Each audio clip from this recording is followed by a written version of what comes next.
यदिच्छन्तो ब्रह्मचर्यम चरन्ति। ब्रह्मचर्य बहुत बहुत आवश्यक है, सबके लिए आवश्यक है, स्त्री पुरुष सबके लिए आवश्यक है। आप उसको केवल भगवत प्राप्ति से ही मत समझिए। अरे जीना है तो ब्रह्मचर्य की आवश्यकता है, स्वस्थता की आवश्यकता है, प्रसन्नता की आवश्यकता नहीं। मरा हुआ जीवन, रोज सुबह शाम निकल रही, रोज जीवन जा रहा है, किस काम का जीवन? गया, गई रात्रि, गई दिन, गया समय जा रहा है। तुम्हारा उद्देश्य क्या है? तुम्हारे हाथ क्या लग रहा है? क्या प्राप्त कर रहे हो? विचार ही नहीं रह गए, विवेक ही नहीं रहे, पशुवत बस ऊपर चमड़ी में सुंदरता का लेप करके और मलमूत्रों के भांड में प्रियता करके पूरा जन्म नष्ट कर देना। कैसी धिक्कारमयी बुद्धि हमारी है। जहां हमें मुक्त होना चाहिए वहां मांग क्या रहे। कोई बिरला ही मुक्त होना चाहता है, वो बिरला वही होता है वीतरागाहा, जिसका राग नष्ट हो गया है। वो वैराग्यवान चाह करता है भगवत प्राप्ति की। जिसके निकालने में तुमको सुख की अनुभूति हो रही, उसको रोकने में कितनी सुख की अनुभूति होगी। उन्मत्त हो जाओगे बहुत जल्दी। आपके सारे के सारे करण भगवदाकार होने लगेंगे यदि आप ब्रह्मचर्य का पालन करेंगे। शरीर स्वस्थ, हल्का, मन प्रसन्न, नींद आदि पर विजय, कितने गुण ही गुण। और ब्रह्मचर्यहीन आलस्य, प्रमाद, भोगों का चिंतन, मन का डिप्रेशन में पहुंचना, कमर में दर्द, टांगों में दर्द, सर में दर्द, घबराहट होना, बिना किसी कारण के मन भयभीत हो रहा है, भोजन अपच हो रहा है, बिना किसी प्रक्रिया के वीर्य नाश हो रहा है, बिना किसी प्रक्रिया के। काहे को मृत्यु स्वयं स्वीकार कर रहे हो? ये मृत्यु है। चाहे भगवान दत्तात्रेय जी बोल रहे हैं या भगवान कपिल देव जी बोल रहे हो, जब उपासक को संबोधन करते हैं भगवत प्राप्ति के लिए तो कहते हैं कि इस भोग वृत्ति को साक्षात मृत्यु रूप देखो। ये मृत्यु है तुम्हारी। जब शरीर राग त्यागना है तो तुम शरीर से भोग भोगोगे तो आसक्ति शरीर की पुष्ट होगी, आसक्ति भोग सुख की पुष्ट होगी, है नहीं। कितने दिन शरीर रहेगा, कितने दिन भोग रहेंगे। विचारवान बनो। ब्रह्मचर्यम चरंती, ब्रह्मचर्य का पालन करो।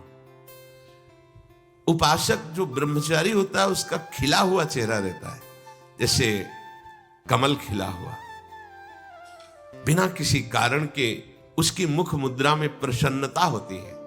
जो ब्रह्मचर्यहीन होता है बुझा हुआ चेहरा होता है, तेजहीन, बिना किसी कारण के वो शोकग्रस्त लगता है। बैठा है, आपको लग रहा है शांत है, लेकिन आप चेहरे को देखो, वो एक शोकग्रस्त है, कुम्हलाया हुआ चेहरा, अशांत चेहरा। मुख प्रसन्न, तन तेज विराजा। यह है ब्रह्मचर्यम चरंती, भगवत आराधन संपन्न उपासक का। जैसे आग में पैर रखते हुए कोई चले तो कैसे चलेगा, ऐसे ही ब्रह्मचारी की पहचान है। इतनी स्फूर्ति उसके अंदर होती, जैसे आग में चलने वाला पूरा पैर नहीं रख पाएगा, अगला कदम रख देगा क्योंकि ताप लग रहा है, ऐसे उसकी स्फूर्ति होती पैरों में। उसकी आंखें एकाग्र रहती है, चंचलता इधर उधर या बार बार झपकना ये विषयी पुरुष का लक्षण है। बार बार पलक झपकना ये विषयी पुरुष का लक्षण। इधर उधर ताक झांक, चंचलता, ऐसा बैठे तिनका तोड़ रहा है, पैर हिला, ये सब विषयी पुरुष के लक्षण है। ये तो बिल्कुल साधारण स्पष्ट दिखाई देता है आदमी विषयी है या ब्रह्मचारी। एक सेकंड में लक्षण होते हैं। आपको जब भगवत मार्ग का अवसर मिला है तो गृहस्थ हो, संतान हो गई, ब्रह्मचर्य से रहो। नहीं चाहिए संतान तो भ्रूण हत्या, गर्भ हत्या जैसे महापाप करने की क्या जरूरत है। उसी वीर से संतान उत्पन्न होती है जिसको आप नष्ट कर रहे हो, जिसको आप ऐसे पानी में बहा रहे हो, व्यर्थ फेंक रहे हो, तो उसको भ्रूण हत्या का पाप लग रहा है, तो तुमको पुण्य लग रहा है, वीरपात कर रहे हो तुम्हें भी वही हत्या लग रही है, क्योंकि उसमें वही जीवात्मा है जो मां के गर्भ में जाके बालक रूप धारण कर लेती है, उसको तुम नष्ट कर रहे हो। और बुद्धि भ्रष्ट हो गई है, समझ में नहीं आता। व्यर्थ में वीरपात करते हो, व्यर्थ में। तुम्हारा भजन बनेगा, तुम अध्यात्म के योगी बनोगे? मजाक है अध्यात्म का मार्ग। होश में हो जाओ, ये मन के दुलार को बंद करो। जब तक इच्छा ही नहीं भगवत प्राप्ति की, तो फिर तुम कैसे भगवत प्राप्ति कर पाओगे? भगवत प्राप्ति की इच्छा कैसे होगी जब तुम्हारी इस तरह से निंदनीय वृत्तियां हैं? इंद्रियों को दुलार कर रहे हो, मन को दुलार कर रहे हो, भगवत प्राप्ति चाहते हो। आचरण नीच और चाहते हो उच्च पदवी। सावधान हो जाओ। प्रत्येक इंद्रियों का निर्विषय हो जाना वास्तविक ब्रह्मचर्य है। केवल जनेंद्रिय से ही ब्रह्मचर्य को नहीं लेते। हमारी प्रत्येक इंद्रिय भोगों से रहित होकर भगवत अनुराग में, नेत्र प्रभु को देखना चाहते हैं, त्वगेंद्री प्रभु को स्पर्श करना चाहती है, घ्राणेंद्री प्रभु के श्री अंग की गंध पाना चाहती है, श्रवणेंद्री प्रभु के वचन सुनना चाहती है। एक एक इंद्रिय अपने प्रभु में लग गई, अंतर्मुख हो गई, बाहर विषयों का त्याग हो गया। इसे ब्रह्मचर्य कहते हैं। पर प्रारंभिक ब्रह्मचर्य में जनेंद्रिय का ब्रह्मचर्य अत्यंत आवश्यक है। यदि जनेंद्रिय जन्य व्यभिचार दोष से युक्त है तो कदापि उसे भगवत प्राप्ति नहीं हो सकती। शुभ गति व्यभिचारी शुभ गति चाहे, असंभव। और भगवत मार्ग में सबसे बड़ा दुश्मन यही व्यभिचार दोष है, काम। इसी से हमारा हृदय मलिन होता रहता है, अंधा बटे और पड़ा चबाए वाली दशा रहती है। हमें 50 वर्ष हो गए। अरे 50 जन्म हो जाए, तुम व्यभिचार करो, गंदी बातें करो, गंदे चिंतन करो, सो समय व्यतीत करें। अनंत जन्म व्यतीत हो गए, भगवत प्राप्ति हुई क्या? 50 वर्ष से भगवत प्राप्ति हो जाएगी क्या? 5 मिनट काफी है भगवत प्राप्ति में। एक बार नाम काफी है। वो स्थिति तो लाओ। बार बार बहिर्मुख वृत्तियों के द्वारा विषयों में सुख बुद्धि कर लेने से हमारा सारा का सारा अध्यात्म चिंतन बदलता रहता है, इसलिए लाभ नहीं मिल पाता, एक रस चिंतन नहीं रह पाता।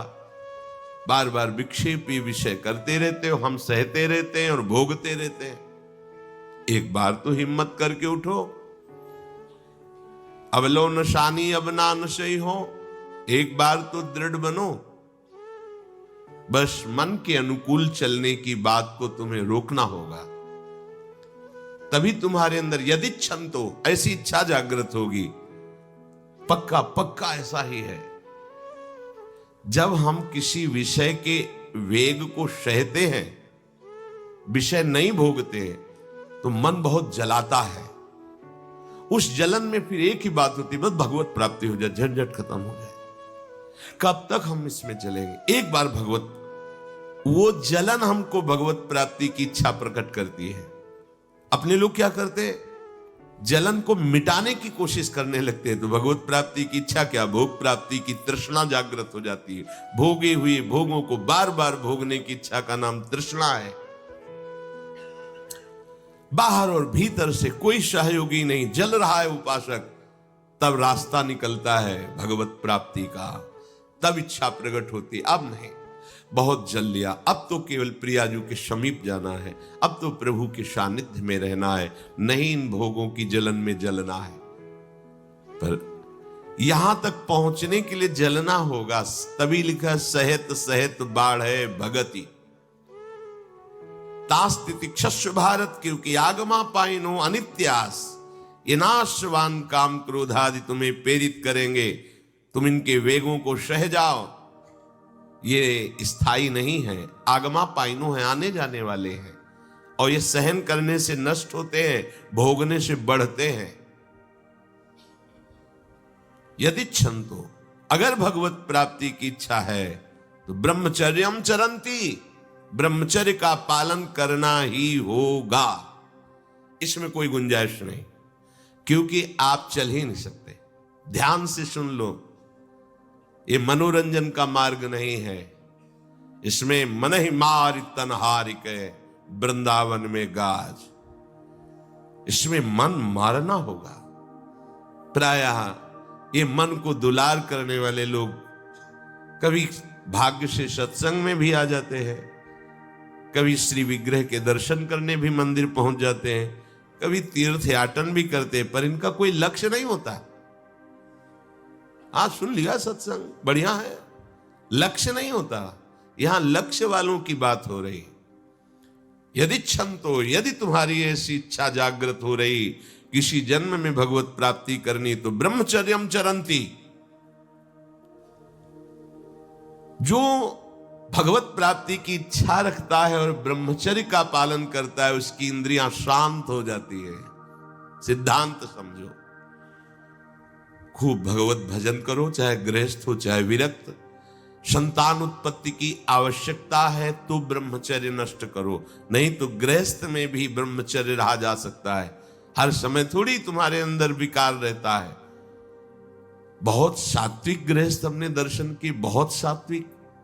अब तो ऐसा देखना सुनना बोलना खाना पीना हो गया है कि ब्रह्मचर्य तो एक स्वप्न जैसी बात है, कोई इसे धारण ही नहीं करना चाहता। उसका कुपरिणाम सब भोग रहे हैं, सब भोग रहे हैं। नई अवस्था है, पता नहीं चलता है कि इसका जीवन का क्या उद्देश्य है, ये जीवन क्या है, समझ में नहीं आ रहा। मतलब कोई बाहरी संसारी हो तो चलो, बेचारे को मार्ग नहीं पता है, रोज सत्संग सुनते हैं, उनको ये पता नहीं कि मेरा उद्देश्य क्या है। अभी तक कैसे यही समझ में नहीं आता, उद्देश्य क्या है तुम्हारा। भोग उद्देश्य है तो नाटक क्यों कर रहे हो, जाओ मरो जाके भोगों में। अगर योग उद्देश्य है तो फिर चूक क्यों कर रहे हो, आगे बढ़ो। संपूर्ण इंद्रियां शांत हो जाती उसकी जिसके अंदर भगवत प्राप्ति की इच्छा और ब्रह्मचर्य पालन। शब्द याद करो, ये शास्त्र है। यही तो हम चाहते हैं, इंद्रियां शांत हो जाए, यही चाहते हैं हम। भोग नहीं चाहते हम सब। हमारी इंद्रियों में जब वेग आता है तो हम परेशान हो जाते हैं, ये कैसे शांत होंगी। तो पूर्वाभ्यास रहा है, यही रास्ता रहा है कि जब वेग आवे तो इंद्रियों से भोग करो तो शांति मिल जाएगी, ऐसा। और ये उल्टा है, त्यागात शांतिरंतरम। भोग का वेग आए, सह जाओ तो शांत हो जाओ। पर उल्टा बात हमारी बुद्धि सिखाती है कि भोगों को भोगो तो शांति मिल जाएगी। और भगवान कह रहे, जिन्होंने रचना रची इंद्रियों की और भोगों की भी, वो कह रहे त्यागात शांतिरंतरम। तुम उनका त्याग कर दो तो शांति को प्राप्त हो जाओगे। चाहते हम शांति ही है, पर हमारी दुर्दशा है। एक आदमी गंगा के किनारे शांत बैठा, गंगा की तरंगों में आनंद ले रहा था। उसका मित्र आया, ओ वो कैसे बैठे हो, शांत बैठे। अरे नहीं भाई, कुछ करना चाहिए। वो चुप, बोलो ना, कुछ करना चाहिए। करने से क्या होगा, कुछ करोगे तो पैसा मिलेगा। पैसे से क्या करेंगे, भोग सामग्री लेंगे। भोग सामग्री से क्या करेंगे, भोगेंगे। भोगने से क्या होगा, शांत हो जाएंगे। बोले तुम्हारी गलत बात है, भोगों से शांति तो प्राप्त नहीं होती। मैं अभी शांत बैठा हूं और तुम मुझे अशांति की प्रेरणा दे रहे हो कि कुछ करो, धन मिलेगा, उससे भोग मिलेगा और भोग के बाद शांति मिलेगी। ऐसा कभी हो ही नहीं सकता। भोगों के भोगने से अशांति और तृष्णा पैदा होती है। बस ऐसा ही मेरा मित्र मन है, ये सिखाता है, यही सिखाता है। हम शांत बैठना चाहते हैं, ये मुझे अशांति के मार्ग में लेकर शांति दिखा रहा है। संभालो संभालो। सबसे चूक हो सकती है, चूक को संभाल ले वही साधक है। अगर चूक ना हो तो साधक थोड़ी हो, तो सिद्ध है। साधक का शब्द ही है कि वो साधना कर रहा है, उससे चूक हो सकती है, पर वो चूक पुनरावृत्ति में नहीं आनी चाहिए। एक बार चूक हो गई, संभाल लिया। भगवान उस चूक को चूक ही नहीं मानते जो संभाल ली जाए। जो बार बार पुनरावृत्ति की जाती है वो अपराध है, वो दंड है, उसको भोगना पड़ेगा। कोई और दंड नहीं देगा, वही क्रिया, वही चेष्टा तुम्हें जला देगी, तुम्हें अशांत कर देगी। एक क्षण की चेष्टा पूरे जीवन भर के लिए तुम्हें जलन पैदा कर सकती, पूरे जीवन एक चेष्टा तुम्हें विमुख कर सकती है, पूरा जीवन बर्बाद कर सकती है। तत्ते पदम संग्रहेण प्रवक्षे, ये समस्त साधनों का आखिरी फल है। जब कोई भगवत प्राप्ति की इच्छा करके ब्रह्मचर्य, ये बहुत खास बात है, बैठा लीजिए आप सब, ब्रह्मचर्य की अत्यंत आवश्यकता है। बिना ब्रह्मचर्य के अध्यात्म की चढ़ाई पर नहीं चढ़ सकते हैं। आपको परेशानी इसलिए होती कि आप उसी का चिंतन करते हैं। चिंतन छोड़ दीजिए, अभ्यास के द्वारा ऐसा चिंतन कीजिए। ऊपर प्रभु ने वर्णन किया, अभ्यास योग युक्तेन चेतसा नान्यगामिना, अपने चित्त को प्रभु के नाम रूप में लगाइए। भोगों का चिंतन ही ना हो तो कोई परेशानी नहीं भोग त्यागने में। भोग त्यागने में इसलिए परेशानी है कि हमारा भोग चिंतन मुझे चैन से नहीं रहने देता। अंदर से देखिए, कोई भी भोग क्रिया होने के पहले उस भोग में तदात्म होता है और चिंतन होता है। क्रिया बाद में होती है, सब कार्य पहले हो जाता है चिंतन के द्वारा।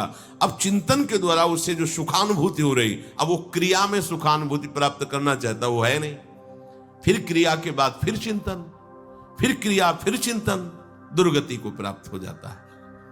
चिंतन बदल गया, फिर क्रियाओं का कोई महत्व ही नहीं रह गया, भोगों का कोई अस्तित्व ही नहीं रह गया। जिसका अखंड चिंतन चलता है, कोई भी विषय उस पर अपना प्रभाव नहीं डाल सकता, सब इंद्रियां शांत हो जाती हैं। अब उससे प्राप्त हुआ जो आखिरी फल है साधना का, भगवान कह रहे ये आखिरी फल है। पदम संग्रहेण प्रवक्षये, वो उस परम पद में प्रवेश कर जाता है। परम पद में अच्छी तरह से उसका प्रवेश हो जाता है, अर्थात फिर कभी नहीं लौटता है, उसे परम पद कहते हैं। सर्वद्वाराणि संयम्य मनोहृदि निरुध्य च मूर्धन्याधायात्मनः प्राण मास्थितो योग धारणम् ओम इत्येकाक्षरं ब्रह्म व्याहरन् मामनुस्मरन् यह प्रयाति त्यजन् देहं सयाति परमां गतिम। श्री भगवान कह रहे, जब वो ब्रह्मचर्य से भगवत प्राप्ति की इच्छा करके चित्त से निरंतर मेरा चिंतन करता है तो इंद्रियां शांत हो जाती हैं। इंद्रियों के संपूर्ण द्वारों को रोक दिया, आंखें खुली हैं या बंद, केवल नाम दिखाई दे रहा है या मंत्र दिखाई दे रहा है, या मंत्र अधिष्ठात्र देवता श्यामा श्याम दिखाई दे रहे। ये आंख बंद करके ध्यान लगाना कमजोरी है, क्योंकि अभी उसे बाहर कुछ और और अंदर कुछ और। इसलिए जब बाहर भीतर एक बात हो जाती है तो आंख खुली रहे तो भी नहीं दिखाई दे रहा और कुछ, वो आंख बंद रहे तो कोई समस्या नहीं। खुली और बंद ये केवल पलकों का भेद है। अंतर के चिंतन का चिंतनीय तत्व उसकी दृष्टि के सामने होता है। इंद्रियों के संपूर्ण द्वारों को रोक लिया, बड़ा कठिन है, देख लो, बहुत कठिन है। फिर मन को हृदय में निरुद्ध कर दिया, हृदय के सिवा मन जा ही नहीं, कोई वस्तु व्यक्ति स्थान का कोई चिंतन नहीं, मन अमना। प्राणों को सूक्ष्म करके मस्तक पर चढ़ा लिया, इसे योग धारणा कहते हैं। और फिर उस समय